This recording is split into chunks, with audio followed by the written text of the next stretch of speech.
Dr. Ray, what are you doing in here, man? Sorry, man, I'm stripping.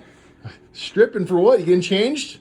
Well, yeah, we got a program coming up, so I'm getting ready to make some videos on nutrition, fitness. Well, we're going to have a recipe night coming up on the 26th. You don't say. Yeah, it's going to be awesome. It's like a potluck kind of program. So how it works is basically patients make all kinds of different varieties of foods and healthy organic meals, and everybody gets a chance to try them all. But the most critical part is we're going to teach you about something called genetically modified organisms, GMOs.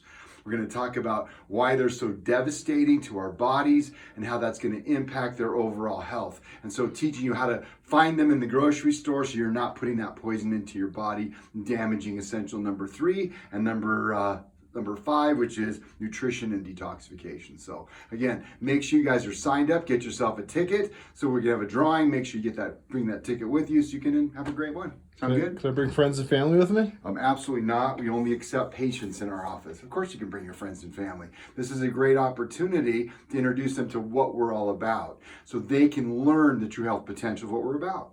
Amazing. Sounds good. Bye.